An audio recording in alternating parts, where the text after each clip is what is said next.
Melvin Ayogu, Ellen Singu, and then we'll have Eric Bergloff, I think it's how you pronounce his name, apologies, from the LSE, who provide some comments as a discussant before we open up for wider discussion. We all have the booklets ahead of us, so I don't need to go over their background a little bit, so I hope you're a bit more familiar with their background. But I just wanted to make a couple of points about this session and why I think it's particularly unique in this conference. First of all, I understand it's the first one that specifically focuses on an economic issue, an urgent economic issue for Africa, for a developing country, which I think is excellent. And we have with us as well Léonce Ndikumana and James Boyce, who have been working on this issue since 2001.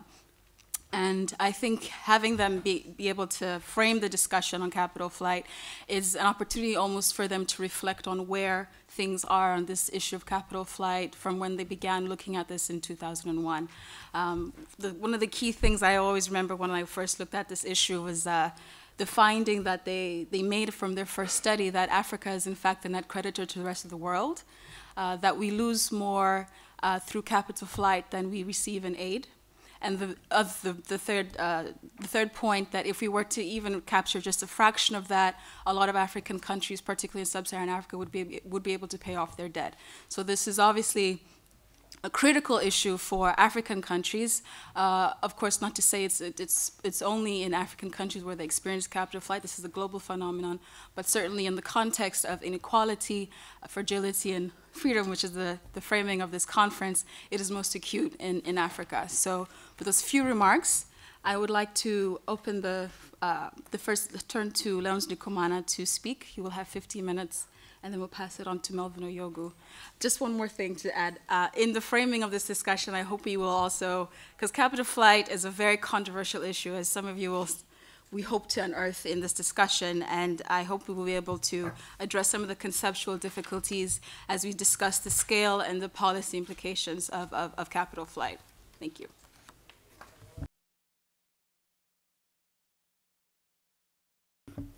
Thanks, Vera, and thanks everybody for coming to listen to us about this topic on capital flight, the problem of capital flight from Africa. The focus will be on Africa.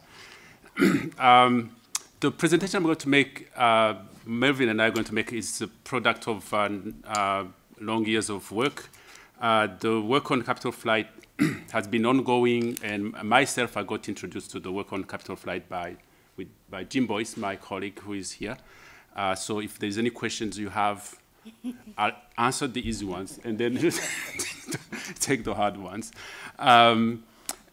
Just to give you an idea, we have been busy trying to understand the problem of capital flight, trying to quantify it, trying to explain it with using the standard statistical methods, but we are also moving into trying to document the phenomenon at the country level. So there's a number of case studies going on the continent, which allow us to look at the country specificities of the problem. So this will all help put some evidence behind of some of the concepts that we discussed. The problem of capital flight fits very well with the theme of this conference. I think when you talk about freedom, liberté, and you think of in terms of economic freedom, it has to do with having the means to meet the basic needs. And we'll show that capital flight has an impact on that. Égalité, again, my presentation today will look at how capital flight has implications for equality or inequality, and specifically on development inequality. And fragility, it's a sign, a symbol of the major flaws of the global financial system. We will focus on Africa. We will show that capital flight is actually not a problem specific to Africa, but it is a problem that's much more severe in the context of Africa for African countries, and that it is a global problem that will need a global solution. It can't be solved just focusing on the African context. Our work on the capital flight is also in the spirit of the INET, which tries to promote alternative thinking, critical thinking. It basically puts into question our understanding of the way the global financial system works. It puts into question what the profession has putting forward as solutions to development issues such as poverty and also inequality. The way we think about inequality has mostly been in terms of income inequality, but I'll show that there is more to be said about inequality along development issues. So for those who have time, you can go on the website to read the paper I'm going to use for the presentation, where I talk about the issues of what is in vogue now, the issue of missing money, missing wealth, which has gained prominence because of the work on developed countries, as if it was new for African countries that have been losing money forever. Except it hasn't made the news. You have seen large estimates of missing money in developed countries. The recent work by Zucman has shown that if you look, there are big discrepancies between liabilities and assets to the tune of 6 trillion. Other studies have estimated even more. Big discrepancies between income paid and income received, oddly suggesting that the world is a net creditor or debtor to itself. You wonder where is the money going. And they have, the work has also highlighted the major role played by what is called tax havens, secrecy jurisdictions, where this money is stashed, and some estimates go up to 11.5 trillion by Tax Justice Network. There are reasons why it is important to pay attention to tax havens, safe havens. It's all about the governance of the global financial system, a point that Melvin is going to touch on. But I will talk about the specific case of African countries. Africa presents two stunning paradoxes. One is the fact that, based on our own estimate of capital flight, which I'll show in a minute, we find that the continent is actually a net creditor to the rest of the world, in the sense that when you compare the amount of funds that leave the country and are stashed outside of the continent, they vastly exceed what the continent owes to the rest of the world. So Africa's assets are in excess of its liabilities, to mean that Africa is financing the rest of the world. At the same time, most African countries are facing large and widening financing gaps. If you go to African countries, infrastructure shortages in terms of public service delivery are huge. And these are some of the biggest challenges to development in Africa. A second paradox is, everybody has heard about Africa rising. In fact, if you believe in the GDP numbers, you can't say it's not rising. Growth is increasing, especially starting from around 2000. But at the same time, poverty is stagnating. In fact, Africa is the only continent where the number of the poor is increasing, even as the head count is decreasing. So what I would like to invite is to actually think about how we can link the two phenomena: the leakage of or hemorrhage of financial resources and the development challenges that African countries are facing. So again, to put in the context of the global research, which shows large amounts of missing money, or the dark spot in the balance of pay in the international financial statistics. But in the case of African countries, this money is not just missing. It hasn't vanished. It's sitting somewhere in the global system. And I'll say something about what is different between developed countries' missing wealth and the missing wealth of African countries. So what do we know about capital flight? First of all, our own definition of capital flight, what we mean by capital flight is unrecorded outflow of capital from the continent to the rest of the world, meaning that we find major discrepancies between resources that came into the continent and they are used in terms of covering capital account deficits and accumulation of reserves. And those exceed your normal statistical discrepancies which you recorded in the errors and omissions. And we find that there are there are a number of channels through this phenomenon happen. A big one is through trade misinvoicing, through embezzlement of borrowed funds. We have documented the serious problem of the interactions, the relationship between borrowing and external borrowing and capital flight, where some of the borrowed money actually ends up financing capital flight in a phenomenon that Jim Boyce uncovered a long time ago, which he calls the revolving door. So a bulk of the money that Africa borrowed actually doesn't stay in Africa. Some of it doesn't even reach Africa. It goes back to the same financial centers where it has originated. And capital flight is not a new phenomenon.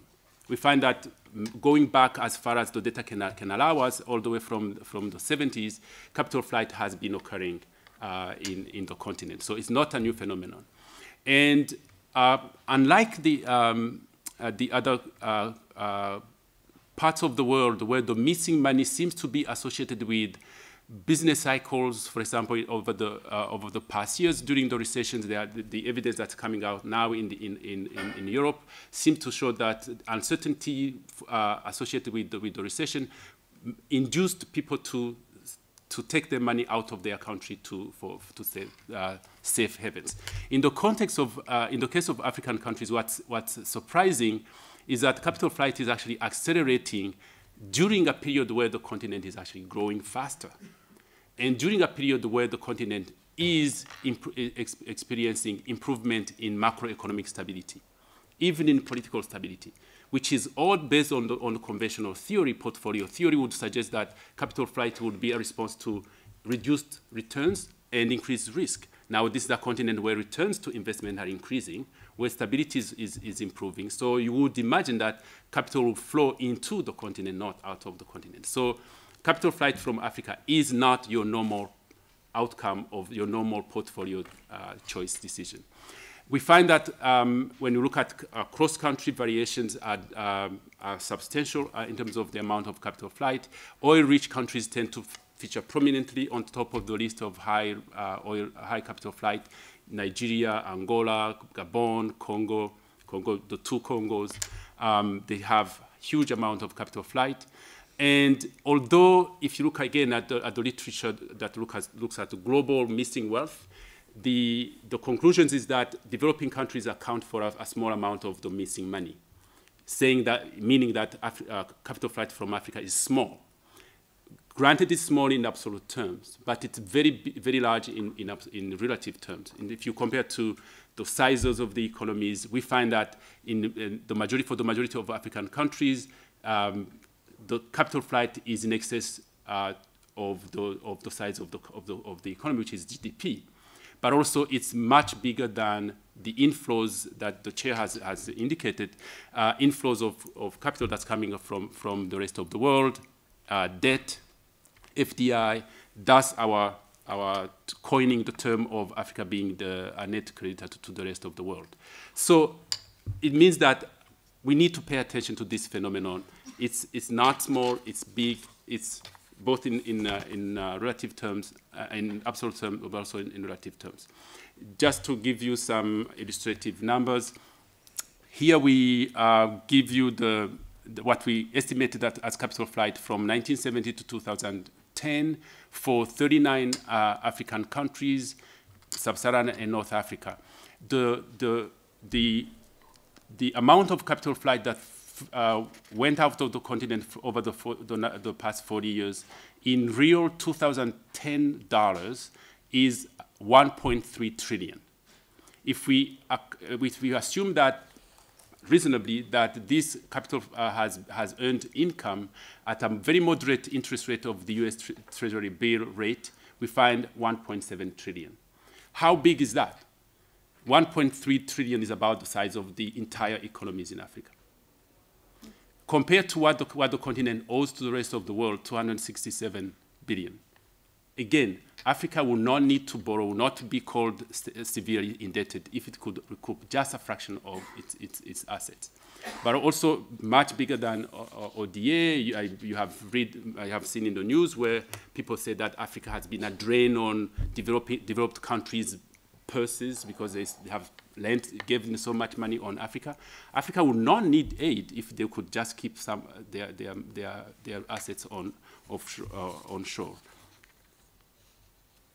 Your watch goes faster than mine. So I want to single out the important differences between capital flight from Africa and the missing money from the rest of the world. One is that Africa's missing wealth is small in absolute terms, but large in relative terms. I already mentioned that. The other big difference is that African capital flight is not driven by portfolio choice. So we have to find out other factors that are driving this phenomenon. The other big difference is that capital flight from Africa is a net loss to the continent. It's touched in safe havens, which means that it has no counterpart in the continent. There's a difference between capital flight, say by if a big corporation, a U.S. corporation, a French corporation, hides its profits in a country, in the OECD countries. That corporation actually is conducting economic activities in the original countries, investment, employment, and so on. The money that leaves African countries has no real counterpart staying in the continent. It's gone money, it's lost money. And it's touched in OECD financial centers. So it's actually serving to lubricate the OECD economies. I give you an interesting quotation from the former president of Germany, who says, "We cannot ignore the global kleptocratic model of capitalism that is sucking obscene amounts of capital out of Africa. Chief among the beneficiaries of this flight of capital are the European banks, where African despots and tax-avoiding corporations tax their billions. If we finally brought order to the international financial system and allowed the tax havens to wither away, that would be credible." He was saying that if we keep only telling Africa that we are actually going to help you, that's not credible. If we help Africa to keep its own money, that's credible. And that would be much, much better a way of complementing development aid. Then another big difference is that capital flight has more severe implications for growth and inequality and catching up, explaining basically the persistent gap between Africa and the rest of the world in terms of development. So in this paper, what I do is to provide a conceptual discussion about the linkages between capital flight and development. We can first begin by looking at the direct effects of capital flight by draining domestic resources, which retards investment and undermines public service delivery and has implications of growth. There is some preliminary evidence that our colleagues, Janvier from UNTAD, has done some simulation-based analysis looking at the impact of capital flight on growth and poverty reduction. And he finds that if African countries had been able to keep the money onshore and invested it domestically, many of them would have, the majority of African countries would have reached the MDG 1, which is reducing poverty by half. And even those who would not have reached it would have been much closer than they are now compared to the status quo. So it's a major constraint to poverty reduction. But what I also want to invite in terms of research is to look at the distributional impact of capital flight between the rich and the poor. The capital flight is orchestrated by the top, the elite, the political elite, the economic elite, and the poor is only paying the cost in terms of reduced domestic service delivery, but also the rich have their assets hedged against currency depreciation, for example, if their money is in foreign assets. The poor doesn't have that protection. But also, capital flight has implication on the difference, on the gaps between Africa and the rest of the world, in the sense that even though African countries are making progress in terms of social outcomes, education, health, and so on, the gap is not closing.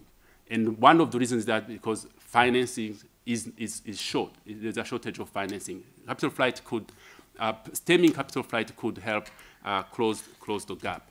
So here I'm basically talking about how we can bring in capital flight into our analysis of development outcomes as a result of growth, looking at the implications for inequality, public service financing, and investment. The other thing that why we need to look at inequality beyond income inequality is that access to services, access to healthcare, and so on matter as much as access to income. In fact, when this graph, if you look at this graph on the horizontal axis is income inequality, look at the share of income by the 10th decile to the it's D10 over D1, sorry. And on the horizontal, on the vertical axis is the proportion of people who have access to water and sanitation in the urban area to the rural area. In an egalitarian world, it will be, all those ratios will be 1.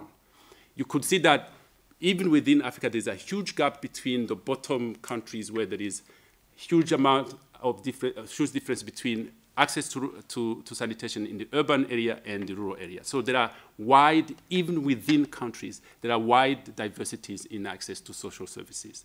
And if you look at the next slide, I'll show you, in terms of development outcomes, in terms of health, the same thing.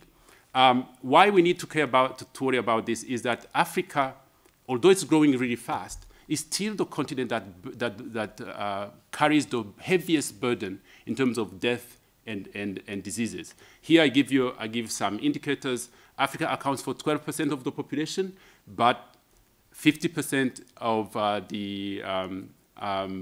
that's the under 5 deaths, about 3.2 million per year, 71% of HIV infections, and 90% of deaths by child death by malaria.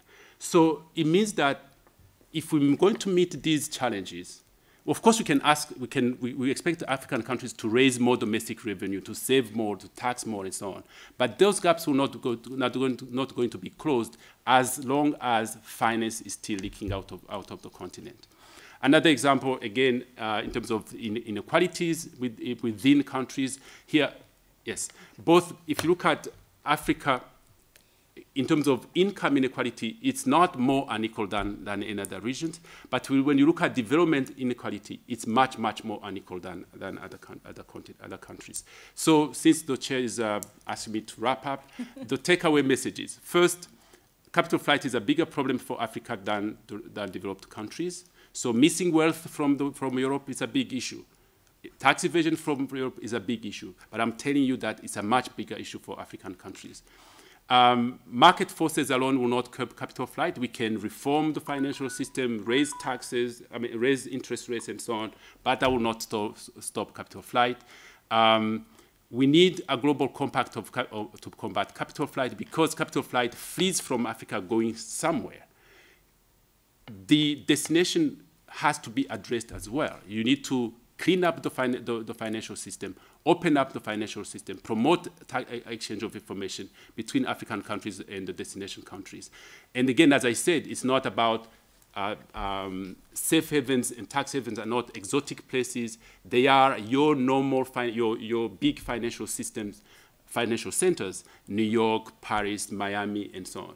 So if we need African countries to recoup their lost assets and stop capital flight, we need to actually clean up the financial system, the global financial system.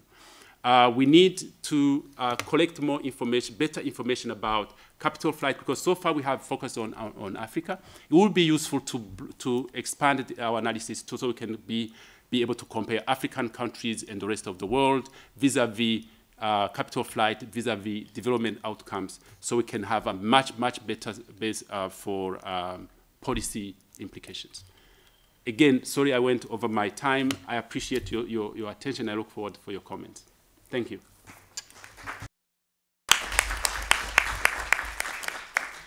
Thank you, Leon. We'll turn over to Melvin now. Hopefully, you will abide by the 15-minute rule so we have ample time for discussion. Thank you.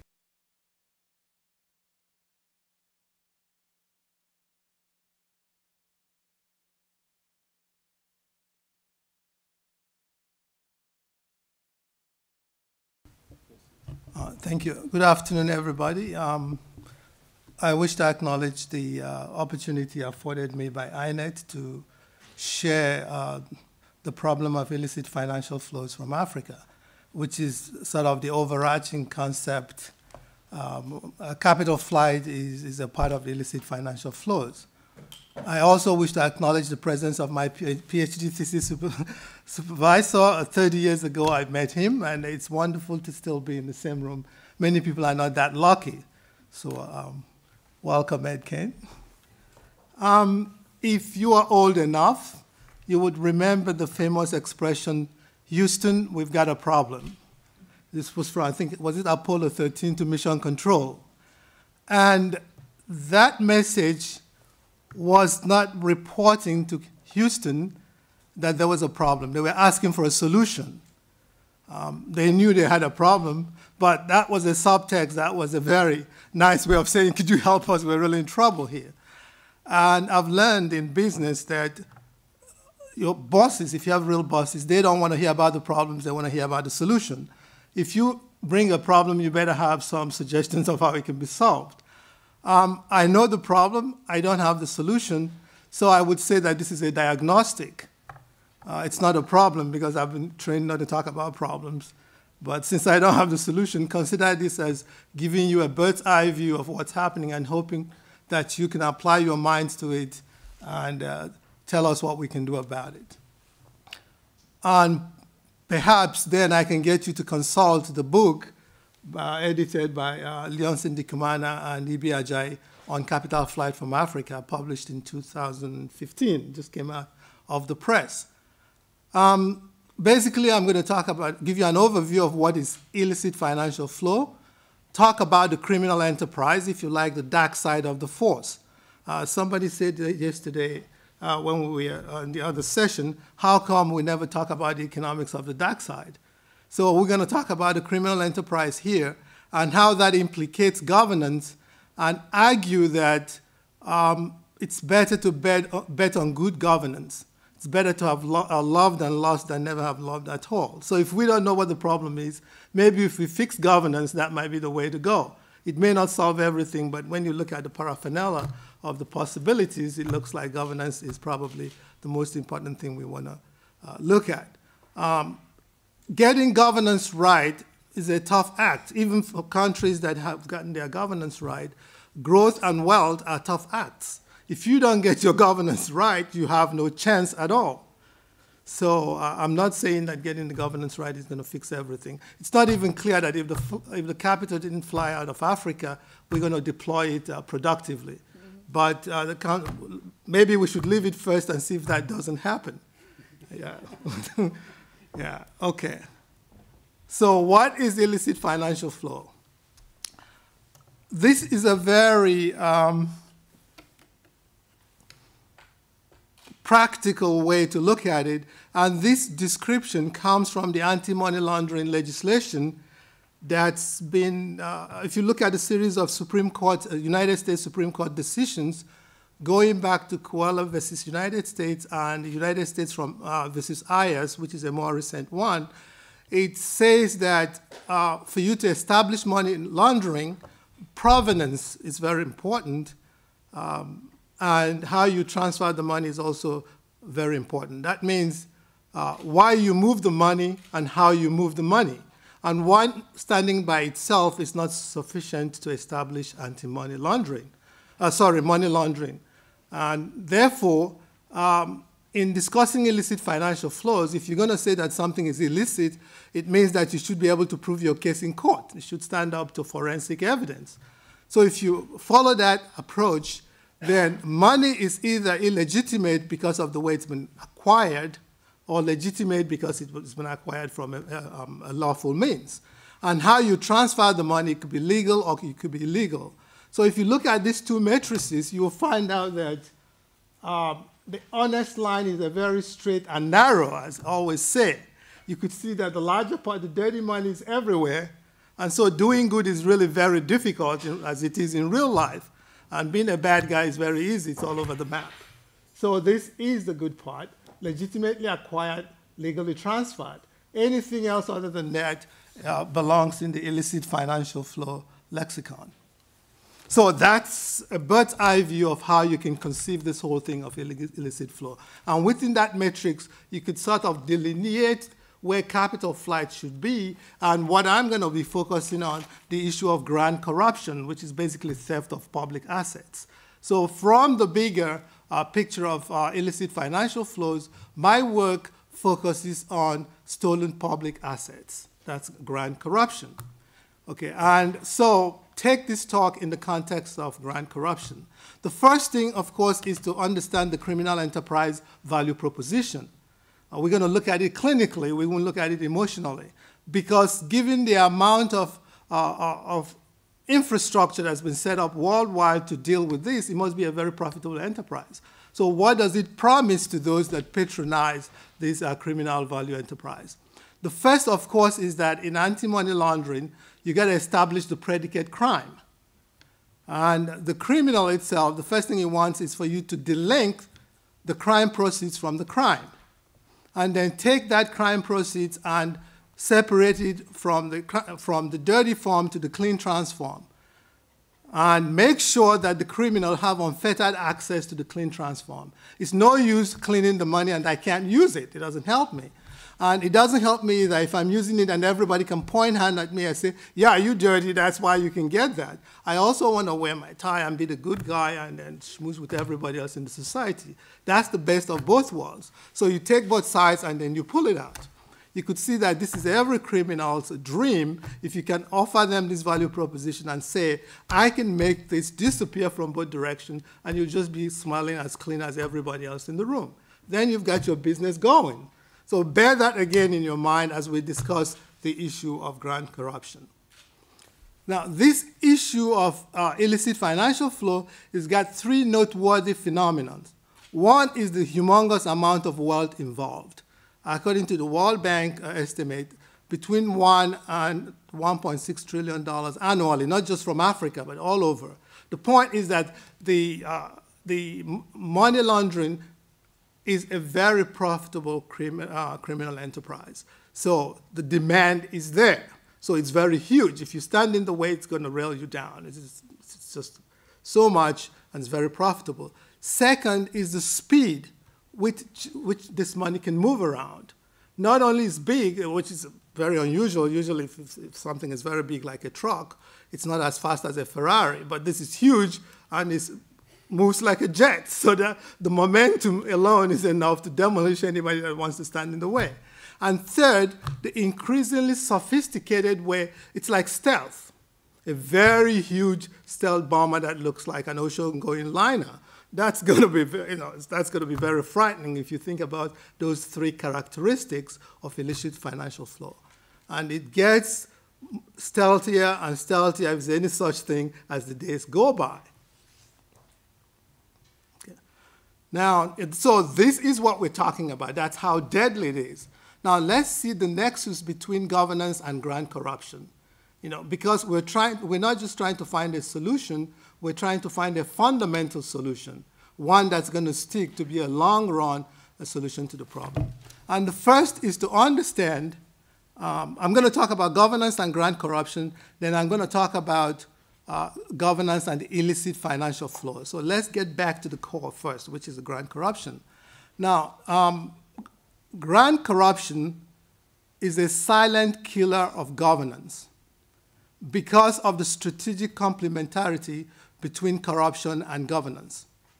So, and because it's silent, it's a silent invasion, it's very insidious, it allows it to spread widely because before you realize it, it's everywhere. And because it's very silent, it acquires this capacity for social embedding where it becomes systemic and difficult to dislodge it from the system. And so usually people talk about nipping things in the bud. But if you didn't know that it was coming and you could never see it coming until it's taken over you, it's almost cancerous if you don't detect it early. And so once it lodges into the system, it becomes institutionalized. And so if it becomes institutionalized, it changes the nature of the organization in the society. And so those who seek to benefit from, understanding this, those who seek to benefit from corruption, grand corruption, must first set up the game, the environment, to begin to change the place. And we've seen that even in the case of Montesinos, the study that was done, the Montesinos, that when they decided which of the edifices of society are we going to attack first, they decided they would go for the press, because that was the most effective way to destroy accountability and corruption in the country and take over the place. So the criminals know these things. They know that if you set up and institutionalize corruption, then because institution is the same thing as a system of incentives, that once you do that, the interaction between the organization and the incentives is going to also reshape those institutions. And therefore, you get an endogenous formation of the kind of institutions that favor corruption. So you set up that the institutions then will respond to what you have now in the society, and therefore people would say, this is the place we can go to do business. A lot of the corporations that come to Africa know that they come because they can't play by the rules.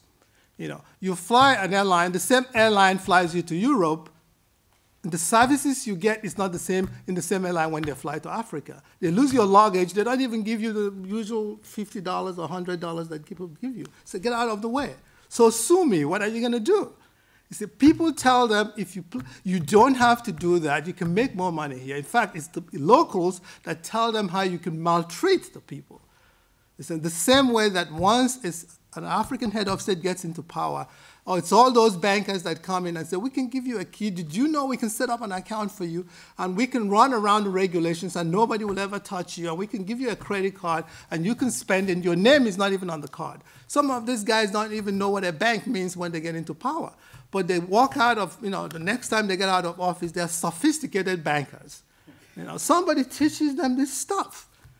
So that's the point about how the organizations is a reflection of the institutional opportunities, and that's what governance is. So you set it up, and people will respond to it. An example are the secrecy jurisdictions and the financial havens. These guys who take over powers, they don't even know what secrecy jurisdictions mean, but somebody tutors them and convinces them that their money is safe.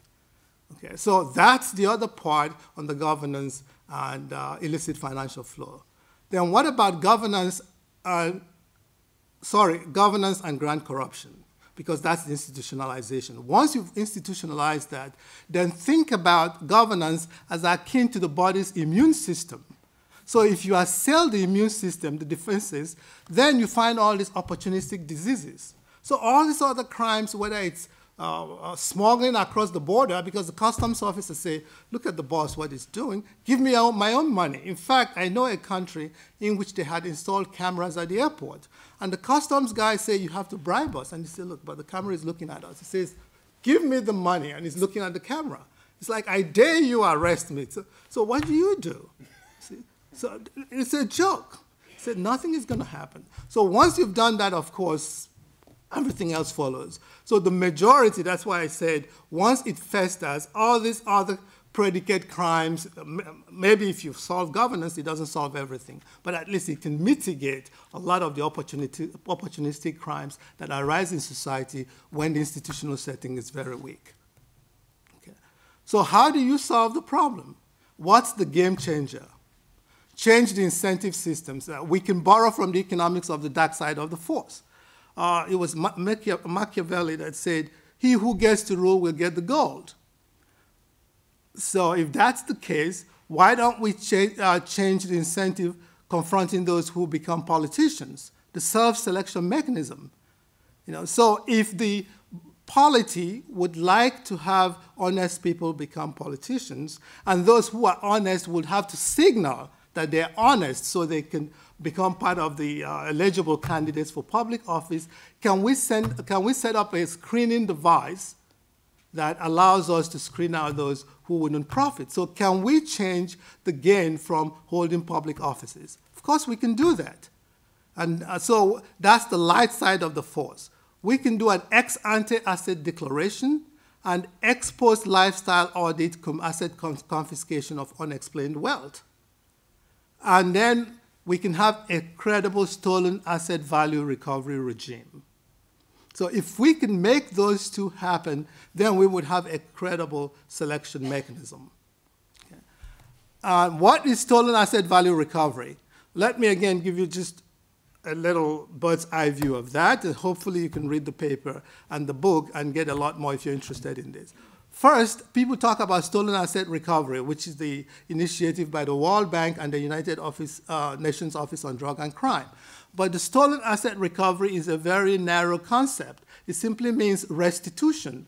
But it's not proper restitution if you don't go after the thief, and the fence, and all those in the criminal value enterprise. That's what the stolen asset value recovery talks about, that you need to make it very credible by implicating both the banks, the lawyers, the accountants, and all those who will help people launder the money. It's only when you do that that it becomes a credible deterrent mechanism.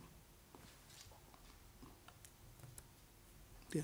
But of course, there comes the implementation challenges, because you're talking about well-heeled institutions, both internationally and domestically. How are you going to get that? Well, let's look at the extant example, United Nations Convention Against Corruption, UNCAC. Now, UNCAC requires countries to first ratify the treaties and then domesticate and streamline the mutual legal assistance, which is the protocol for requesting the return of stolen assets or tracing and identifying, and then financial transparency, because if you can't find it, you can't recover it. Yet, those things have not happened at institutional level, including Vienna, which is, of course, the home of the secretariat to UNCAC. They had not signed on to the treaty. And many of the OECD countries have not come on board. And then secondly, at the domestic level, there's a divergence in incentives, because the politicians are the ones benefiting, yet they're the ones you want to implement the changes. So how are you going to get that to happen? It's almost like literally over my dead body. And it's much more difficult because if you're going to ask for mutual legal assistance, you need jurisdiction, you need standing, and then you need forum non-convenience. You know, a private citizen can simply not apply for mutual legal assistance. And if you are asking me to convict myself, it's not going to happen. So at the international level, you've got these incentive problems. At the domestic level, you've got these incentive problems. And states are not liable under international law for corruption or asset stripping. And efforts in the past to put that into the core mandate of the WTO, since WTO has the most effective compliance mechanism, has not gone anywhere, even in terms of natural resource spoliation. So that is why I said I don't have the solution, but I know what is happening. And yet we're not giving up, because as Nelson Mandela said, it always seems impossible until it's done. But it is happening. It's not all doom and gloom, but it's yet to pack a punch, because we find that in Britain and in the US, there have been cases where some of these despots have actually been convicted and sent to jail. And their solicitors, the accountants, and the lawyers, but not the bankers, yet to be fined, have also been sent to jail. In the US, the Department of Justice, the Kleptocracy Asset Recovery Unit, has also been very helpful in trying to confiscate the assets of some of these convicted despots.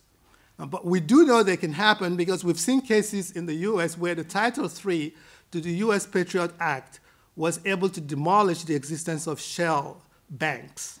You know. And we also have seen recently in UK the passage of the Employment and Transparency Act that forces companies in the UK to reveal the true beneficial owner of the trusts, which is, again, another way in which you can hide this. So it can happen, but the further research needs to be done to untie these Gordian knots that exists at the international level as well as the domestic level. It's a very difficult thing to do, but that is why we require everybody to apply their mind to tell us how we go about trying to forge this coalition, both at the domestic level and international. Thank you very much.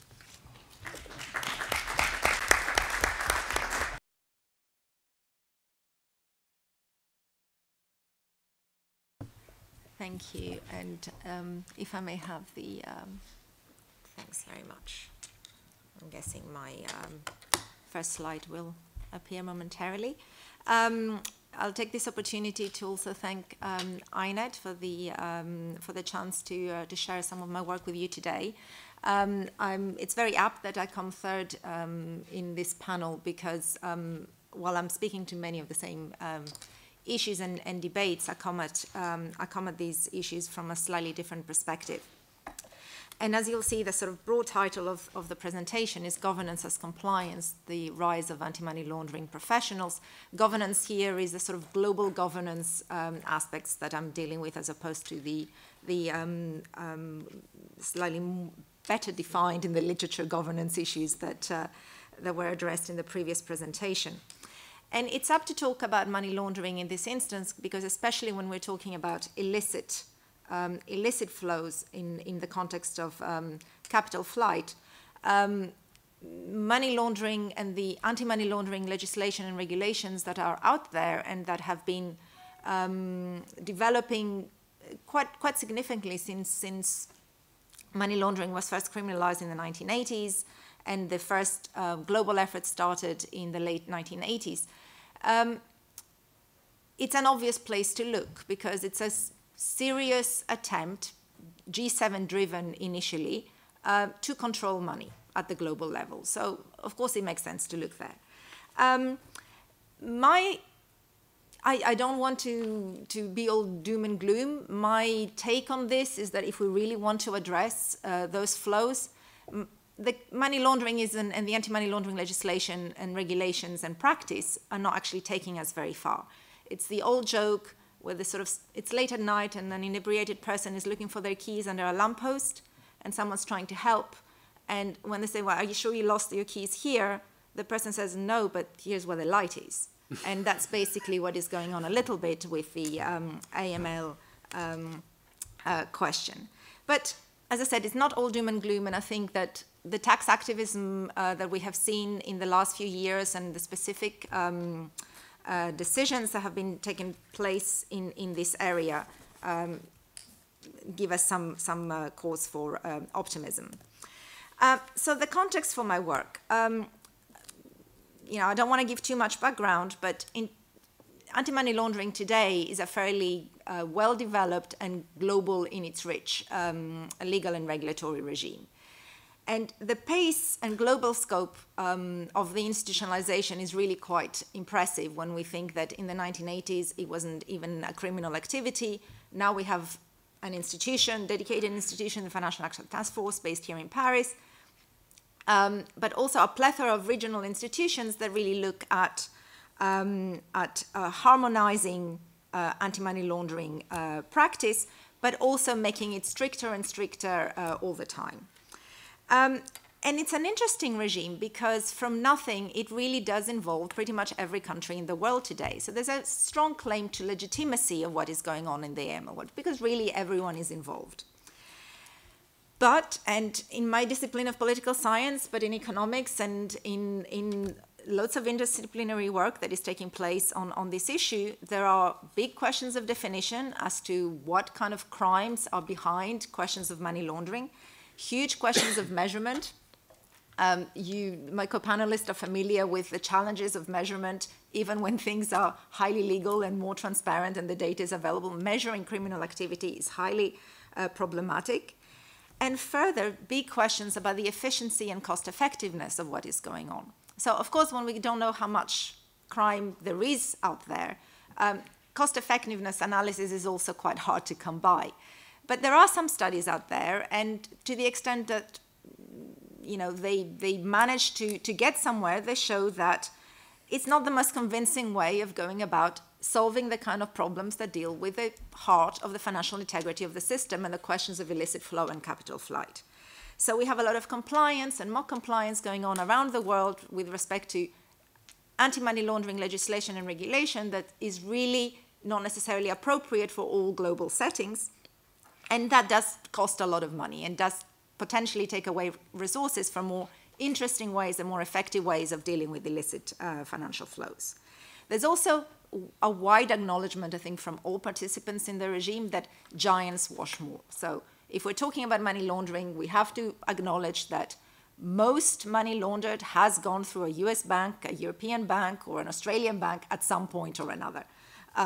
So that is something we need to keep in mind when we are thinking through this public policy of following the money.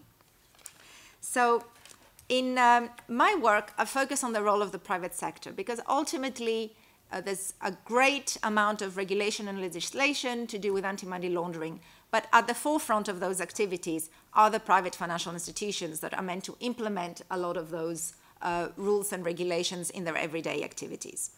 And there's work that has been done on the private costs of public policy, so a lot of financial institutions complaining about how much it costs for them to implement all these compliance mechanisms that are essentially serving this higher public policy purpose. Moaning, but also pride in the public policy role that they take on in terms of policing and devising risk management techniques that deal with fighting crime, and also how they have become essentially, to use a fairly grandiose term, transnational global crime fighters. Within all that, in the past few years, my work shows that we have seen the development of essentially anti-money laundering professionals. And these are the sort of people who work in financial institutions and who are between these two worlds, the regulatory network side, which is really what governs the activities of financial institutions, so let's prevent bad things from happening, and the law enforcement side, which is at the heart of anti-money laundering because of the criminal activities involved, which is all about investigation and punishment. And there's competing goals and the sort of competing methods that these two types of professional practices have behind them come together in AML compliance within financial institutions. And my argument is that essentially private sector compliance is a major element of overall AML governance. It's important in interpreting and implementing AML standards and rules. And this governance as compliance is driven first by a growing professionalization of AML compliance functions, but also of consolidation of AML compliance within financial institutions. These are my methods and empirics. I can skip to that. I can assure you they are highly wonderful, ethical, and sophisticated. So professionalization of AML compliance, first of all. The main point here is this is an accidental profession. AML, I'm far from alone in claiming as a policy was sparked by external factors and imperatives that are not traditionally related to controlling money. Although we talk about grand goals and very noble goals about preserving the integrity of the financial system, AML from the start was about the war on drugs. Later on, it became about terrorist financing, when that aspect became engulfed in the overall definitions of what it is to be to comply in global terms with a regime. Most recently, we've seen nuclear proliferation. Sanctions are involved in there. It's a fairly messy understanding of what financial integrity means.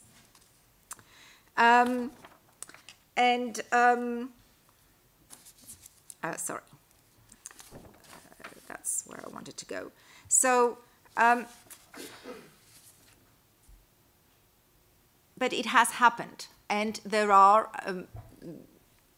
now professionals that are dealing with this in their everyday work life. It's a growing profession. So what we have here, it's essentially different levels in the infrastructure of this professionalization within financial institutions. First of all, on the infrastructural side, pretty much every financial institution uses a very small number of software products, predominantly WorldCheck, to assess what kind of customer is a good customer for them to have, to judge the customers, to measure the risk of any particular customer relation. And here we have extreme standardization as a result. At the senior level, we also see professionalization through revolving doors, something we have seen in other aspects of financial practice, of course, between law enforcement and the Big Four on the one hand, and the financial institutions on the other. So we have a standardization in which pretty much every major financial institutions and many medium-sized ones are using unique skills of investigation and forensic accounting in figuring out what it is that their obligations are with respect to the AML regime. But there's also another side of this, and this is really where the foot soldiers of AML are, and this is where I don't think that we can be too optimistic about the future of the AML regime in dealing with the big questions. So part of the professionalization is really about professionals, individuals whose work content across different financial institutions in different geographical locations and perhaps working in institutions that do slightly different things, all actually understand their work content in the same way. And professional associations and training are particularly important in that regard.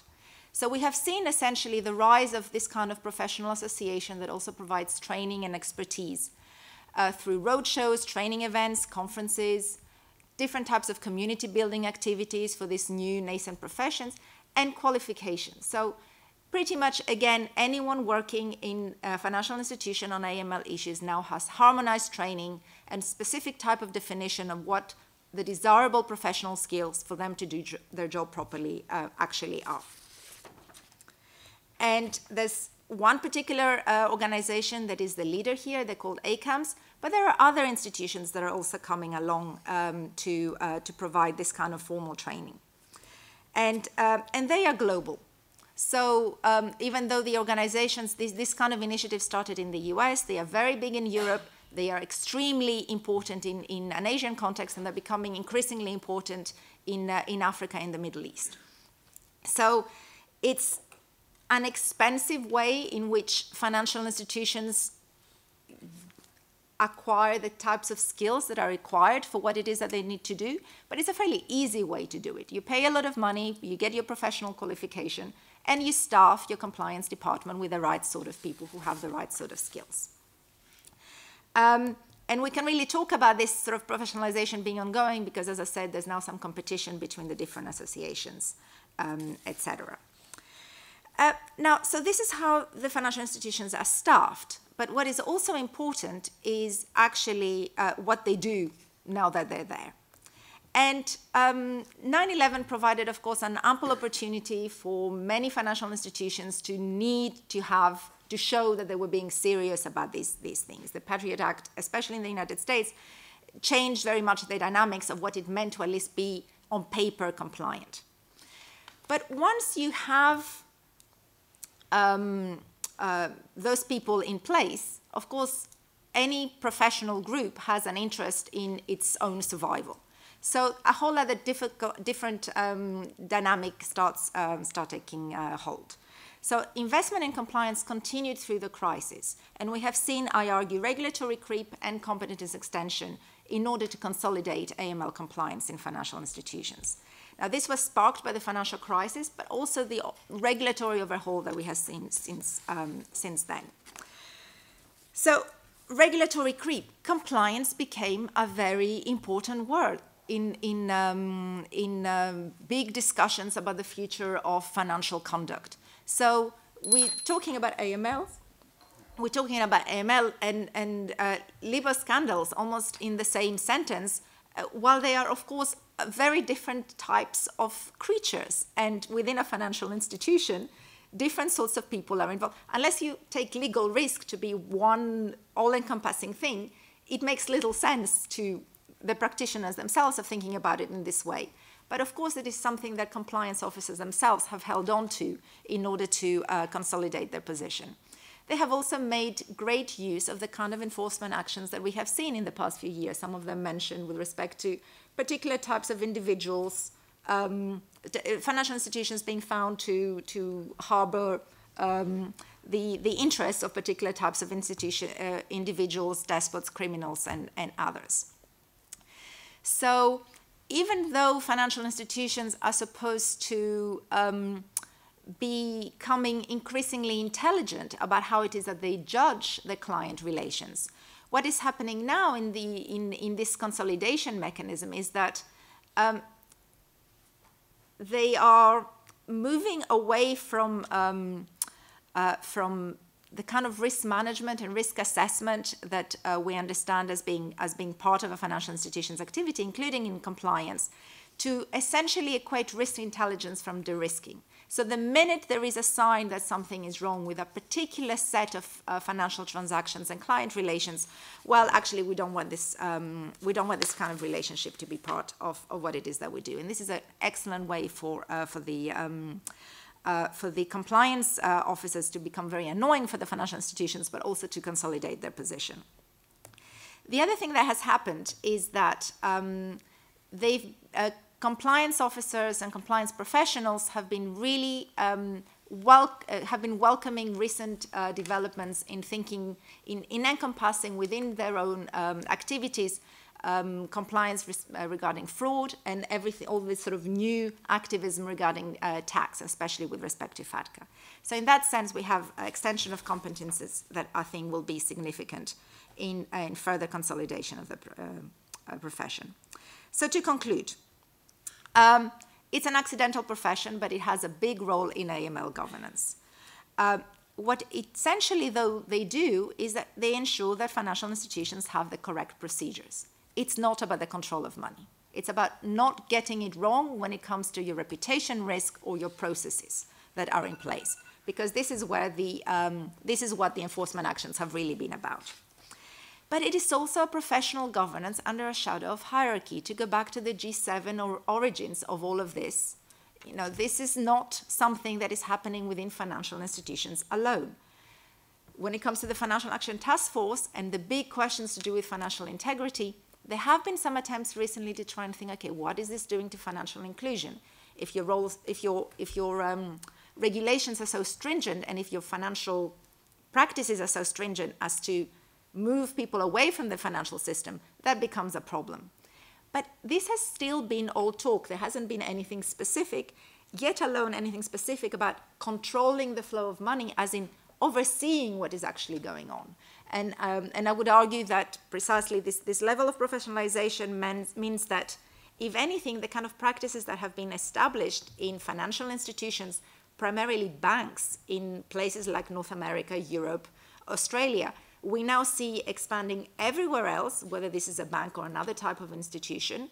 So there's a geographical scope, but also a scope to all sorts of financial actors, and this is not necessarily the most appropriate way to move forward. Thank you very much.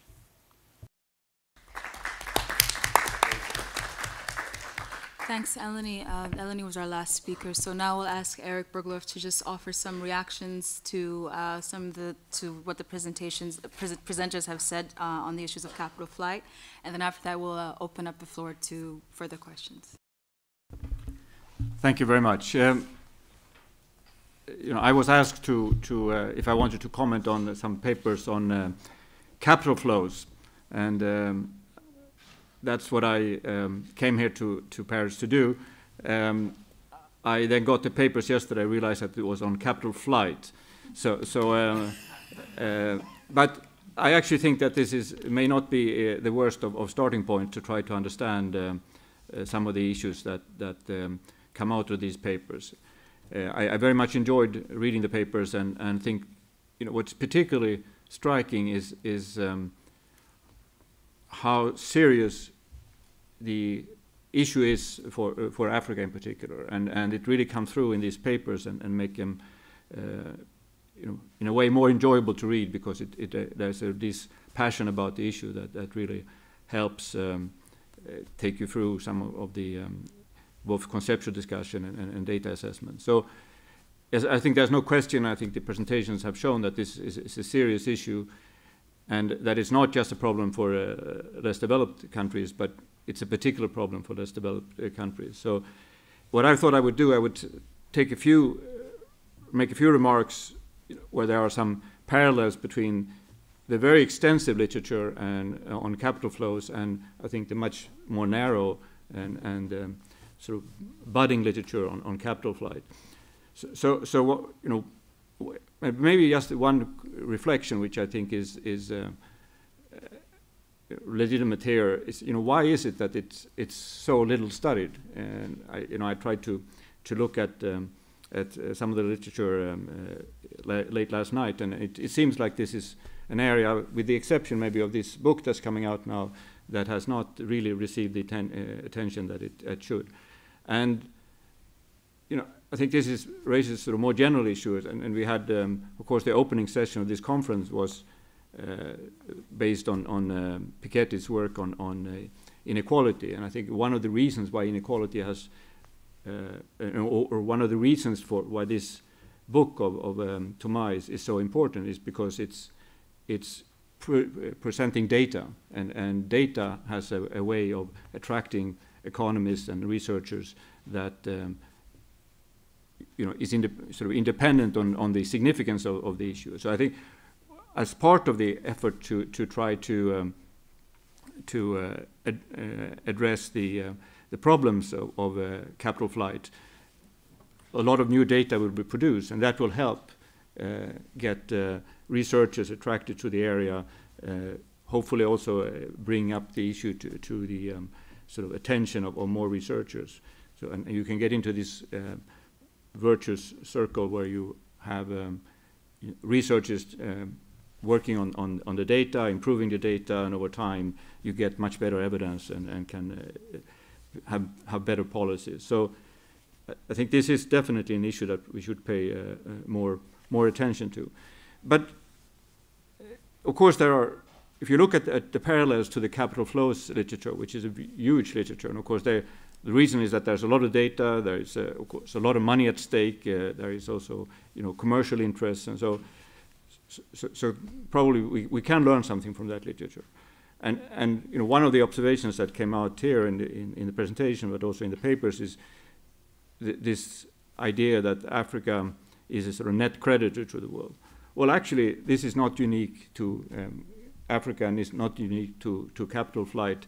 This is actually, if you look sort of on the history of capital flows, it's the kind of flows that we, as economists, would have expected. This sort of downhill capital flows have not really been the most common pattern. A lot of these flows have gone from developing countries to rich countries, and you have the whole emergence of China as a financier of Europe and the US. You have Russia having also similar roles, and it's a much, actually the cases are quite rare where you have this downhill flow. Eastern Europe is one recent example of where it really has worked that way. So that's a first observation. Of course, we have to ask ourselves, why is it that these flows are so hard to get into these countries? And I think that's come up very much in the papers, and I think that's, when you think about that, I think you're also getting to, how can we address these problems? The same is true for this revolving door that I was mentioned here.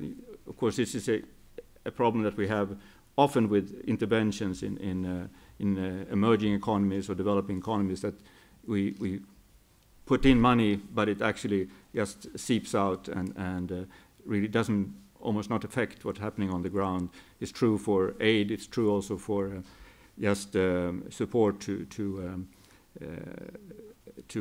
stabilize economies and so on. So that's not unique to capital flight either.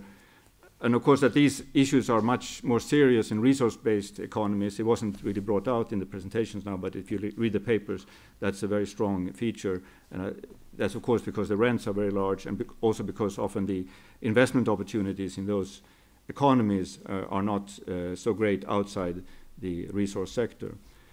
Another thing that is very prominent in the capital flows literature is the thinking about the intermediaries, and came up now interestingly here in terms of the role of the banks, and also that the role of these intermediaries changes the structure of these flows, the magnitude of the flows, and the volatility of these flows. And clearly, there's a lot of interesting work now on the role of the foreign banks or the domestic banks in the global financial crisis and in previous crises, and trying to understand the role of the banks and what can be done to change the banks. I think that's where we have a lot of the answers to what can be done about it. So let me say something about what I think can be done and sort of tease out what was said here in the presentations. So I'll focus on what can be done in the source countries. It's obvious that, and in particular maybe here at OECD, where a lot of focus has been to try to look at the sort of target countries of these flows, of the tax havens and so on. And I think that's the work that has clearly made a lot of progress. It has some downsides, but on balance, I think this has been a very positive and actually something that has changed, quite dramatically in the last, say, 5 or 6 years. But if I focus on the source countries, what can be done there? Well, I think this link that was made in the presentations to sort of corruption and grand corruption, I think that's where we should think about how to address capital flight. It's really the interventions that you would need to think of are very similar to the interventions that you would have in trying to address corruption. So there's no silver bullet. You have to work across a very broad range of institutional interventions. A lot of this is kind of dreary accounting. It's about getting into international accounting standards. It's about transparency about beneficial ownership. It's about tax evasion and all the institutions associated with that. It's about putting in place transparency measures, particularly in resource-based economies. The EITI, this initiative to get resource-rich countries to implement frameworks that forces companies to publish what they pay and governments to publish what they pay, I think have been actually quite effective in addressing some of the issues. Yes, government procurement transparency, again, something that has helped a lot in bringing transparency and can also be used by civil society and so on to monitor what's going on. And then we have these AML procedures in banks, and I spent almost a decade in international financial institution, and this was actually one of the most important things that I think this institution contributed. It was in Central and Eastern Europe, that these AML procedures, helping to put them in banks, was an extremely effective way of cleaning up some of the things going on in the financial systems of these countries. And it's something that looks, as you say, it's kind of, it's not maybe the most exciting work, and it's very detail-oriented and so on. But it is something that I've seen having a major impact. But all those things are important, and they have to be part of the solution. But as you were alluding to, and as comes out of the papers, of course, if you cannot address the fundamental enforcement issue, if you cannot get to the political economy issues and using this word grand corruption, which I think is sort of captures where the ultimate problem is. And here the enforcement problems are just extraordinary at the level of countries, but of course also internationally. The most successful examples, I think, again, we find in sort of using these kind of outside anchors comes out of the EU accession process. But those kind of conditions are not very easy to replicate. But that's where you have seen, very dramatic improvements, even within a generation of corruption. So, or not improvement of corruption, but getting rid of corruption. But if you look at a country like Poland, for example, has in 20 years gone from basically an explosion of corruption in the early 90s to today being less corrupt than many of the old member states of the EU. So this can be done, but it's very hard to replicate the way that the EU did it. The IFIs can help, the international financial institutions can help to work with governments and with individual investors. OECD, I think, has played a very important role, and I think it moved on balance the process in the right direction. But these are some suggestions for the authors to think about. Thank you. All right, thanks, Eric, for those very quick reactions. Before we give the panelists a chance to respond quickly to Eric, I just wanted to also make a few comments that I've noted from this presentations. And there's this recurring theme about governance. Governance at the global level, looking at the global financial system overall, and the issues about increasing financial transparency at this level in order to make it less attractive for whoever wants to, hide their wealth in these financial secrecy jurisdictions to not be able to do so. And one of the ways that actually the EU has recently, in a revision to the Anti-Money Laundering Directive, has made it a requirement now in EU countries to have registers of beneficial ownership disclosure in EU countries. And the UK has recently, as mentioned by Melvin, has recently enacted that. The UK also just recently got rid of bearer shareholding, which curiously has been banned in Mauritius, which is a tax haven, for a number of years now. So when you look at the issue of anti-money laundering as well, one of the interesting things is that these tropical havens where we tend to think a lot of the money is stashed they're actually more compliant than the financial centers within the OECD member states when it comes to anti-money laundering legislation and keeping up with the ever-changing transparency regime at the global level. One of the things I wanted to also focus on as well, and this is a challenge to Melvin, of course, stolen asset value recovery, as you suggest, that's a good idea, that's a possible solution, but the money's already left. I think by that point, if these countries can retrieve it, well and good, and in terms of the year that it's returned, that can be a windfall in terms of increasing government revenue to address development, to finance development goals that they seek. But then I think I'm interested in the agency and the governance issues at the at the country level. What can governments do before the money goes out? And the issue of asset declarations, that's also a good idea, but a lot of our countries already have these in place, so it's a question, again, of what Eric said in terms of enforcement. And going back to that, the elephant in the room is trust. What is the nature of the relationship between citizens and their governments? And yes, of course, there is this issue of capital flight at the global level. There is an incentive there to hide wealth, so we've got to work on that as a global community. But then even at the national level, what are the incentives there to encourage rich elites or even to political elites to keep the money in the country? So maybe Leonce would you just a quick opportunity to just respond, and then we'll open to the floor. Yeah. Let me on to an implementation issue in terms of the signaling value. That's the point I was making about self-selection, because politics is a do-or-die business in developing countries because the stakes are very high. And in many countries, we don't have credible opposition. But as we could see from the example of the recent election in Nigeria, the electorate suddenly realized the power of the voters. And as happened in South Africa with the Independent Broadcasting Act and the Telecommunications Act, you find out that the empowerment, the enforcement under the Independent Broadcasting Act then was stronger than telecom. Why?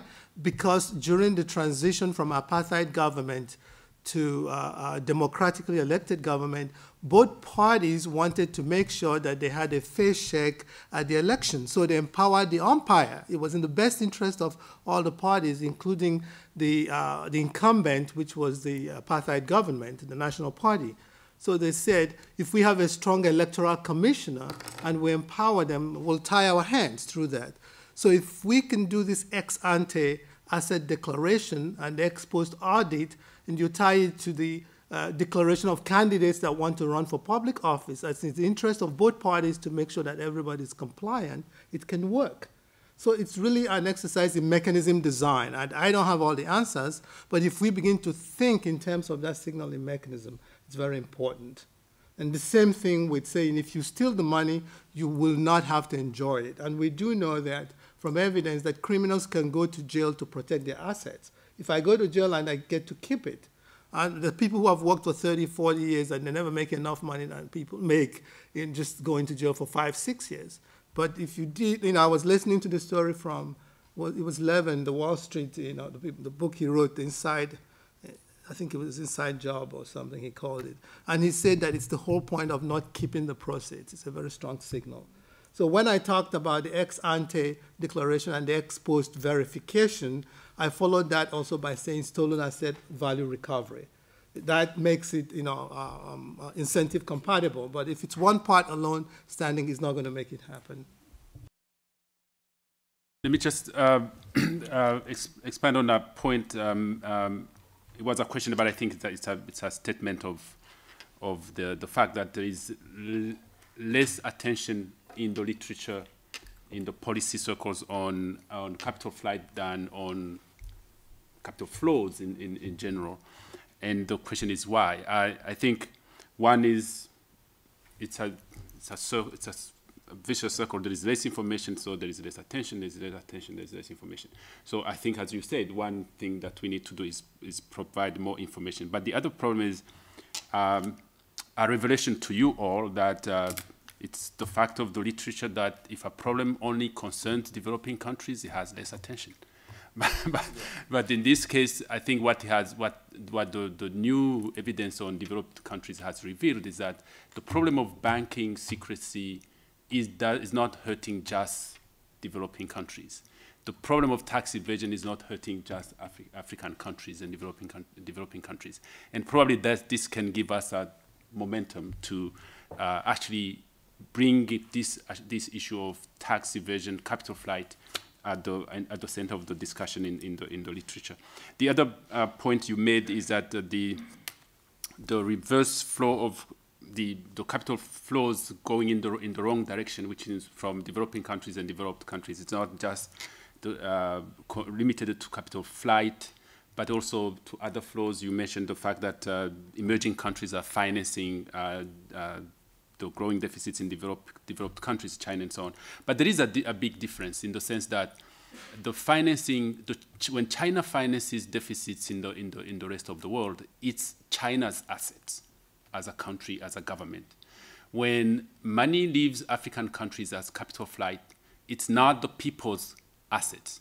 It's the assets of the private individuals who stole the money from the country and is now holding it in the safe haven. So that's what it becomes a much bigger development problem than the reverse flow of capital from emerging and to developed countries. But it's a very important point.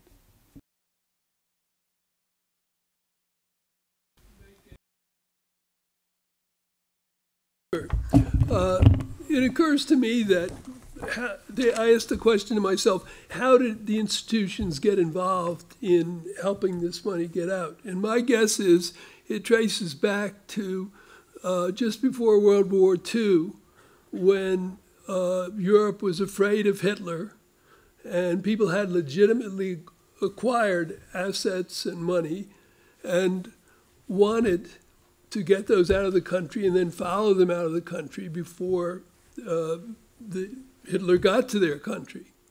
And it is clear that Switzerland, for instance, which is still a problem in all this, was a leader in that. And I wonder, so they must have built up a capacity to do that, expertise in these banks. And then when that flow wasn't there anymore of good things to do, they wanted, nevertheless, to use their skills. So it does seem that maybe the way to address this most effectively is to start looking inside the banks that are suspected of carrying this on and trying to figure out who in the banks are doing it and turning them against the clients. Is there any such initiative underway? I guess that's my question. Can I follow up on that? You're explaining the origin of Swiss banking secrecy, but it's not rogue bankers. It's institutional, because they're not. None of the banks and tax havens are asking about the origin of anybody's money, because there's all kinds of Russian kleptocrats that are banking in those same places. It's just more damaging to Africa because Africa's got less money. I mean, in Russia, you got tons of oil money. If a little of it leaves, it's not a big deal. The thing I wanted to ask a kind of a dumb, obvious question here. I take it our perps, our peps here, right? Our people who are taking money out of the country are politically exposed persons. It's not just maybe the business guy with the cement contract who earned it legitimately maybe and didn't pay his taxes, right? Is this what you're saying? Okay, I'm saying under the general illicit financial flows, that would include them, but my focus is on the PEPs, because that's when I talk about grand corruption. Okay, so let's get back to the PEPs. Said, I guess, do I have to hold it? Yeah, okay. One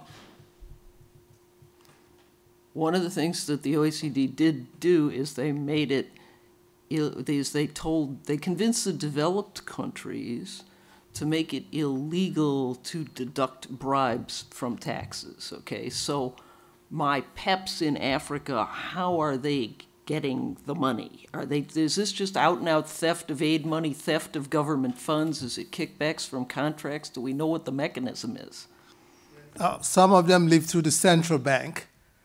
They don't, it's not, the problem is it's not that it's even hidden. Sorry, yeah. Some of them live through central bank and regular bank. Yeah? I have to hold it. Okay, some of them actually are not hitting. It's like, I took it, what are you going to do? I've got a big gun behind me. But the thing is, they have immunity while they're in office, but once it hits the developed countries, it disappears. So even when they're no longer in power and you knew they took the money, it says, try finding it. In the case of Abacha, he had to compromise. They let him keep some so he can show them where the others are. I mean, that's not the best way to go. People are still riling in Nigeria that he had to keep millions in order so he can give the other back, and you have to promise him you won't prosecute. And so if you put on capital controls, and the guy even, or if the guy had the money in the foreign currency already, he could just order somebody to let him take it out of the country. Capital controls wouldn't work, I guess, is what I'm getting. No. See, this is why I showed the two dimensions, why you move money and how you move money. Some of the illegitimately acquired money, in this case when you steal public money, it's already illegitimate, are moved out legitimately through banking channels. It says, it's my money. I'm the head of state. Call the central bank governor, bring the money. Some of them, they fly out in private jets. Others, they can just buy gold, hang it up around their necks and cross the border. The custom is not going to stop you if you're going out through the VIP lounge and getting on the private jet to leave the country. But it's then what happens, as I showed in the value proposition. Once it gets here, it disappears in the labyrinth, and even when they're no longer in power, and you remember, even if you had a camera picture, them taking out the money, try finding the money. And try suing them, because perhaps when they left power, they put their successor who's going to cover their back. And if you have no jurisdiction, even when you come to a developed country, they're using legal process. It says, you have no standing in this. Go get your country's attorney general to sue. And even when you sue, they're going to say, well, our hands are tied. Our country has not domesticated this treaty you are referring to. So the local courts will not order you to search and do other things that you need in order to establish cause in the first place, to freeze or even begin to trace. So. I just want to come back on the presentation of Leonce Ndikumana, where you talked about capital flight, and you did mention that the definition is very difficult. But I have the suspicion that a big chunk of the money you are highlighted as capital flight is actually could fit in your box of good money, in the sense that very legitimate flight from some countries do have to look for a protection of political instability, of inflation, of local kleptomania, lack of performing financial institutions. And it does appear as capital flight, but it is perfectly good money and identified money in that sense. So I would be interested to know, how do you try to eliminate that of your argument, even though it's so difficult to know what is bad money, that we all know that. I just want to take as an example that still today, several central banks of Africa do banks with Bank of International Settlement, BIS in Basel, or with commercial bank in commercial center, because they feel they don't have the ability or the possibility to do it in their home country. So the example of what you call capital flight might not be just capital flight, might be capital preservation. And I'm not going to go in the argument of the cheap attack on Switzerland coming from America, an American esteemed professor, where today, I mean, and not only today, for many, many years, the best country in the world to hide money is America, because they do not block account and do not answer to the request you were mentioning of assistance. Just Can I apologize to you? I let you spoke. Just a remark on the IML. You mentioned the professionalization of the country. What I would be interested to have your reaction, because I'm very disturbed by the fact that this professionalization has a consequence of a mentality of tick the box, make a file perfect, that to protect the institution, protect the financial institution, to be able to show to the regulators that all the right questions were asked, but nobody cares about the validity, the logic of the answers. And as long as your file is fine, you have protected the financial institution you work for. And that's a direct consequence of the professionalization of the people within the bank who have to do the AML. I would like to have your remark on that. Yes. First, since we are talking about crime, I have to report that my iPad that was sitting here 5 minutes ahead of a conference has disappeared, if anyone has seen it.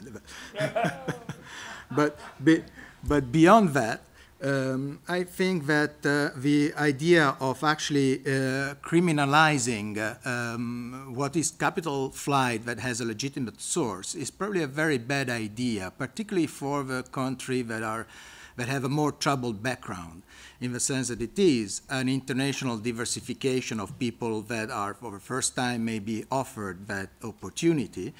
And it has actually, trying to stop it has very adverse consequences, as we are seeing, for instance, now in the Eurozone, where with the OECD action on automatic exchange of information, which is basically causing a massive repatriation of assets from offshore tax haven back into Germany, into France, and particularly into periphery countries such as Italy, Portugal, and Spain, what we see is that the entrepreneur who were the rich, who actually happen to have the vast majority of those assets, are now basically subject to a single sovereign risk, the one of the place they happen to be born in, and that is actually causing them to decrease the overall risk appetite that they have and invest less in their local business. In many situations, I suspect, in emerging markets, but also in already developed markets, entrepreneur can continue to invest in their local enterprise despite the difficult environment that they might be operating in. And in the case of a Eurozone, it is an unresolved Eurozone where you still have Portugal, Spain, and Italy that could do a Cyprus, for instance, not to speak about Greece. So actually, it is a big wealth for the country that suffer this legitimate capital flight, because it allows the people that are actually building the economy of those places to continue to reinvest, because they have effectively diversified away part of the risk they suffer because of a bad luck of not being born either in Switzerland or in the US. And I was born in Switzerland, so I may answer some of the question on private banking if necessary. Thank you very much. My name is François Ndengwe, the chairman of African Advisory Board based here in Paris. Regarding this problem, we've been working on it for almost 2 decades, and it seems to me that it's always the same thing. When we talk of illegal financial outflows out of Africa, to what I've seen, just you put the problem and the solution seems to be only on governance, only on corruption in African countries. And I think this is not the reality of the fact. The United Nations Economic Commission has recently published a paper, a report, led by former president, South African President Thabo Mbeki, on illegal and financial outflow out of Africa. And this was a multinational task force charged to write this report. And it is very interesting, you should have mentioned it. What are the results of this report? The size of corrupt money is very low in terms of capital outflows out of Africa. The bulk, the large part of this money is commercial. The large part of the capital outflows and illegal financial outflows out of Africa is from commercial, either from price transfers or from multinationals that are not paying the tax that they have to pay. And if you want to focus just on corruption and you cast the guilt on the African governments, I'm not here to defend them, you miss the point. This is the first thing. The second thing I would like to mention is the problem of aggregation. When you want to study a phenomenon like that, if you just put figures that you aggregate, it makes it difficult to go and see into the realities. You can give the aggregate figures, but if you are not able to control the source and to control how the methodologies, you place yourself in the situation that you will not be able to have an analytical observation that will help you to find the solutions. The third point I would like to mention is the question of source and destination. If you, again, to what I've heard here, and I was in this OECD when they started the issue of the OECD Convention of bribery against foreign officials. And I said exactly the same thing. This is what the beginning of the 2000s. And it seems to me that they are not giving the attention, the equal attention to both the source and to the destination. And what is the destination? As Professor Léonce rightfully said, money doesn't evaporate. And if there is a will, it is possible to go through this money and see where is the destination. And if Africa is, again, as he rightfully said, that Africa is the net financer of the rest of the world, you can trace this money and see where it is, and it is there that you have to fight. And I will finish with two concrete examples.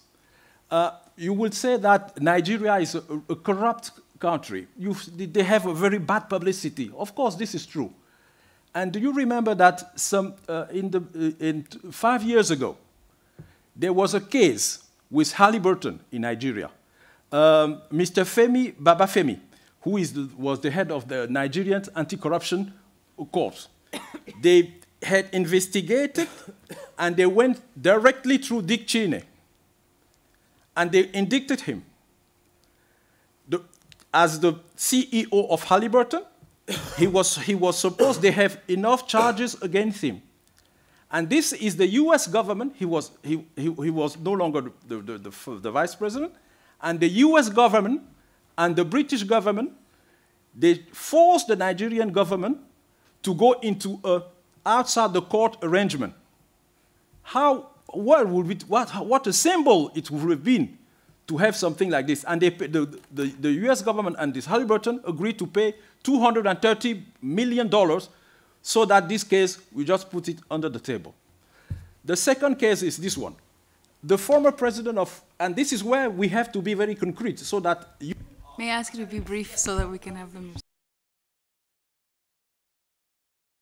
So when you have this, if you want to fight capital outflow, and this is a real serious problem of poverty in our continent, if you have to fight it, you have to be very specific so that you will help both the public, the civil society, and the judicial to have the means to fight it. And we'll finish with Daniel Arap Moi. When Daniel Arap Moi went, he has embezzled through the US British banks a lot of money. And the coming government, the government that came, because I was part of, indirectly part of this action, they went to UK And they sat with the British authorities to say, we know this guy has money in your banks here. And do you know the response of the UK government? Show me the proof. And they never have, as you're talking about asset recovery, no asset recovery here. Thank you. Wait, let's give the panelists an opportunity to respond, and we'll take these two last questions. Okay.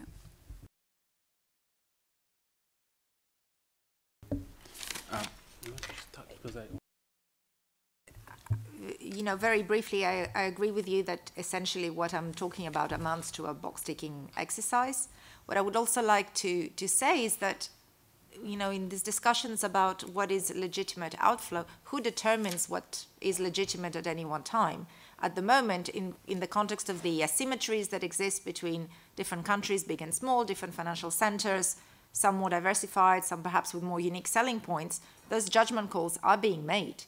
They're being made essentially by, I would say, one corporation, WorldCheck, which produces the software that is being used by every bank. So those judgments are being made, and someone is deciding what is legitimate outflow or not, whether we like it or not, but it's clear and something can be done about it.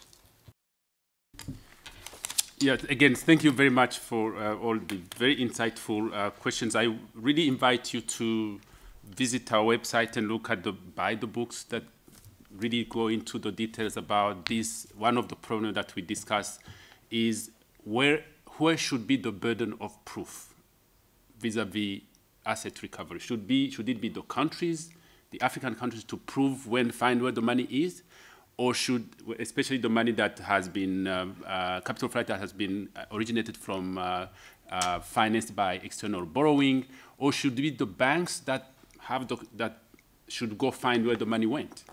We actually argue that the banks should go and prove that the money did come to the continent, did finance development. If they can't do that, they should not claim for payments.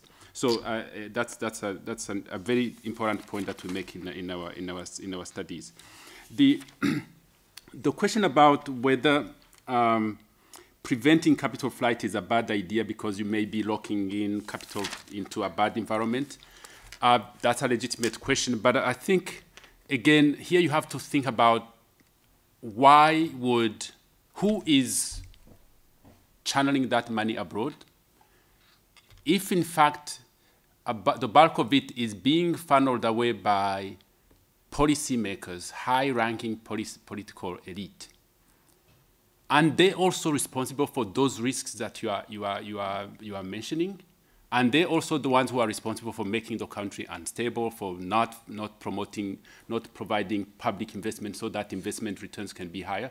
So if you then allow them to say, okay, because in the country is a little bit unstable, the interest rates are high, the banking sector is not working well, because you are the ones who are actually killing it, it's okay for you to take your money abroad.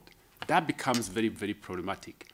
Where it is, the question becomes actually relevant is in genuine cases where there is uncertainty, political instability due to war and so on, where that is going to be an incentive for private asset owners who have acquired their money legitimately and are uncomfortable investing domestically. Then you have to think about how do you solve the problem of capital flight as a development problem.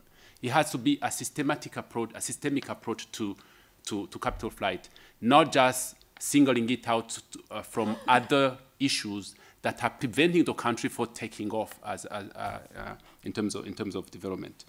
The question about Francois, you raise very important questions. You and I should sit and you buy coffee and then we can talk about it. Corruption. I think, first of all, as a matter of definition, the measures of capital flight, the algorithm that we designed to define, to compute capital flight, cannot allow you to distinguish between the origin or the origin of the money which was not declared. Whether it could have been money that was acquired legally, it could have money that was acquired illegally, which was not reported at the transfer or out of the country. It will be recorded as capital flight. But that technique does not allow you to determine whether the money was acquired legally or illegally. You would have to go into a more detailed country-specific analysis and look at the exact transactions and identify whether they were licit or illicit, which is difficult because, again, this is an underground criminal activity. It's going to be difficult to put your fingers on what's legitimate and what's not. With regard to corruption, I think it's actually, I find it problematic to try to quantify the percentage of capital flight that's due to corruption, because the examples you gave, if you say it's clearly corruption when a public official takes money from the government coffers and shifts it away. It's also corruption when a corporation engages in trade misinvoicing. It's a corrupt act. So when you say that, when it's not you, when that report says that the bulk of capital flight illicit financial flows is related to transactions of multinational corporations, which are motivated by tax evasion. Tax evasion is illicit, it's corrupt. So I don't know where you draw the line between a public official taking money from the government coffers or taking kickbacks from a debt-funded project, and a multinational corporation evading the rules of tax and capital account regulations. That, to me, is also corruption. So if you ask me, all capital flight is due to corruption.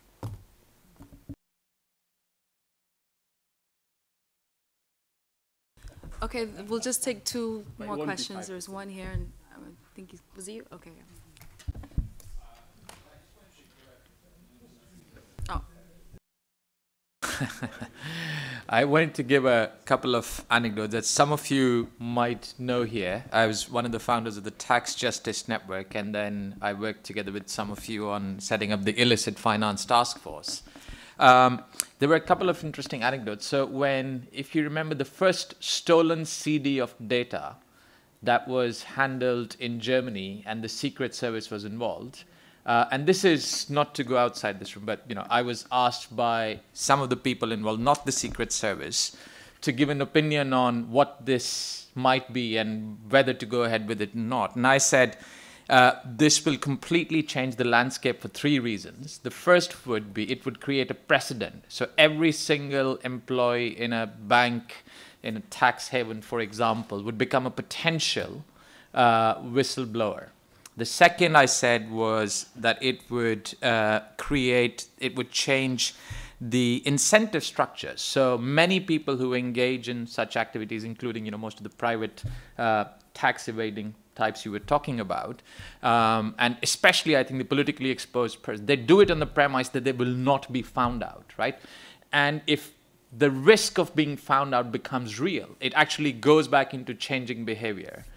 And the third was that basically what would happen would be that this would become systemic, and it would lead to, with more revelations, become sort of self-evident. Now, what's interesting is since then, I'm aware of about 45 or so similar incidents. And the bulk of the information which the US Senate subcommittee has used, etc., has come from these sorts of leaks. So there has been a market created in this, and it's nowhere as safe as it was going to be.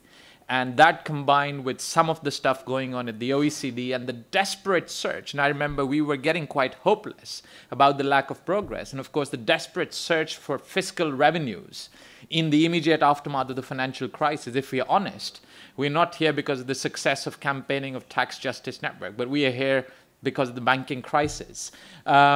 And the fear, I think, and that remains a legitimate one, is that much of the agenda is still primarily being determined by developed country perspectives and needs.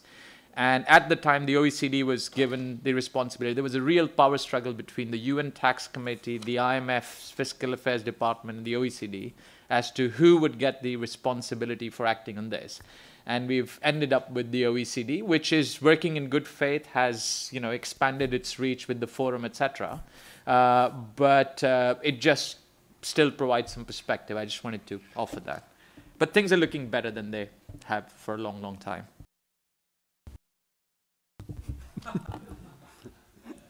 Yeah, no, it's late, so it will be very brief. I have 3 short questions. And the first is, there have been cases where the money was traced. The most famous may be Gaddafi's and Ben Ali's case, after they left the dictatorship.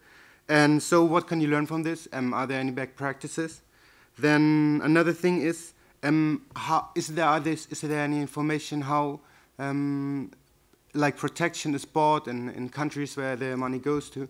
Is there any links between, well, those who transfer the money and the local politicians? Again, maybe the most famous case is Gaddafi, who financed the French UMP. And the most interesting question for me is there any information how the money is invested? How liquid it is? Is it invested in real estate, companies, just lying around on looking at the account so it can be transferred very easily? Or where is it, if you could call it invested? Just one quick comment. Thank you so much for staying. We are severely running over time. We're about half hour out. So if any of you have any pressing engagements, please feel free to go, and I will let the panel just answer these last 3 questions, and then we can continue over coffee afterwards. Thank you. Thank you very much. First of all, Jim, would you like to say something about some of the questions raised? Maybe I'll just mention one thing. Joseph Mobutu, one of the masters of kleptocracy, once made a very interesting statement, and this gets to the issue that was floating around the room about the relative responsibility of Africans and the rest of the world. Mobutu said it takes 2 in corruption, the corrupter and the corrupted. And what Mobutu, I think, was referring to was the role of his international partners in the processes that have underpinned the flight of capital from Africa. And the international partners operate on both sides, both in the acquisition of funds that leave the country and in the export of the funds, the hiding of the funds abroad. Stolen asset recovery initiatives are incapable of recovering more than a small fraction of the money that's been stolen. But what those initiatives can do and do with a salutary effect is name and shame the collaborators on the side of those assisting on the outflow. On the inflow side, it is difficult to separate out, as Léonce mentioned, the amount of unrecorded capital outflows or capital flight that originated through legal activity versus illegal activity. However, apart from the kind of case-by-case investigation that can happen in country studies, one thing that one can do to draw some inferences is look at the relationship between the quantities of measured capital flight on the one hand and 2 variables that have to do with how the money is acquired. One is the amount of external borrowing, which Léonce has mentioned, and the other is the amount of revenue from natural resource extraction. And when one looks at the data, what one finds are very clear associations, statistical associations, between both of those variables and the amount of capital flight, both in cross-sectional and in time series analysis. So when external borrowing goes up, capital flight tends to go up. When natural resource revenues go up, capital flight tends to go up. What those relationships suggest is that among the major sources of funds that are leaving the country are funds that have been acquired through external borrowing and through natural resource extraction.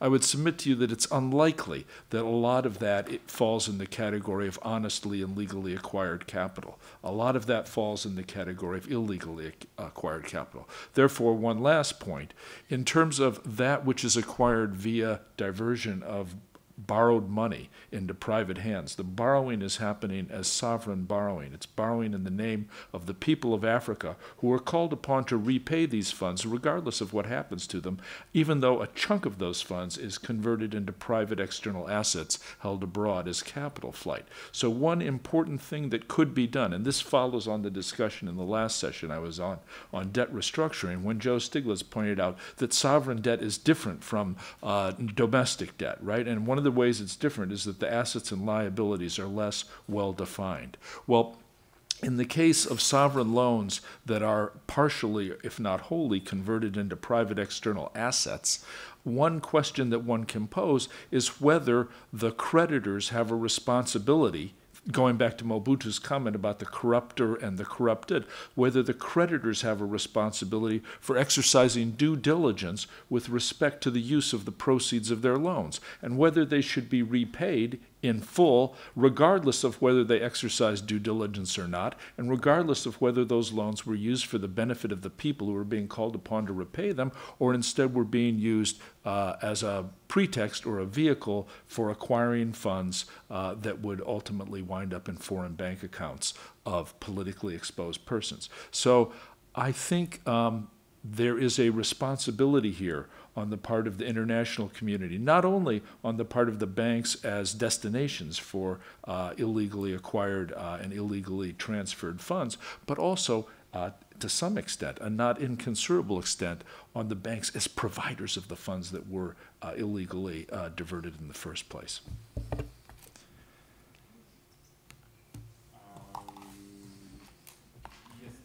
There was a specific question about what we can learn from the cases where money was found. I mean, the stolen money was found, the cases of Gaddafi, Ben Ali.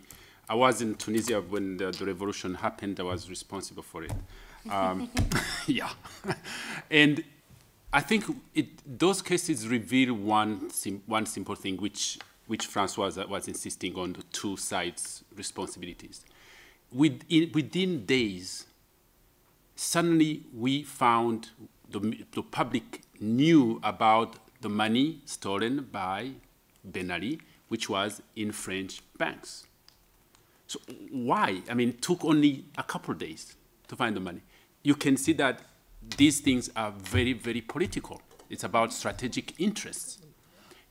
At that time, Ben Ali was no longer strategically important. Therefore, they could fry him. While he's still in power, of course, everybody knew where that money was, but nobody wanted to talk. And that's, again, as you said, really the responsibility has to be on both ends, the source countries and the destination countries, because that money is known. It's known what it is. And whether the capital flight is in physical assets or liquid assets, it's hard to know, but I suspect it's in both forms. We have, again, looking at the cases where, for example, when Mobutu died, there was evidence of houses, real estate in Switzerland, in France, which vanished in thin air because the proxy owners that Mobutu had been using decided they no longer knew Mobutu and that was their houses. So once again, I think if with the cooperation of the destination countries, those things can be traced back. Okay, I think that was our last question. We are literally half an hour over time, so thank you so much for all of you who stayed behind for that very good, stimulating conversation on this very controversial issue of capital flight. I guess my main takeaway is that there's much more to be done. This is an issue that obviously is most acute in Africa, was demonstrated through the presentations, but clearly requires a lot more cooperation at the global level, both in terms of just dealing with the financial transparency, but also this issue of complicating how we perceive of corruption and what responsibilities that has both within Africa and its international partners. So thank you so much. I hope you have a lot more to think about, and please feel free to reach out to the presenters if you have more questions. Thank you. Thank you.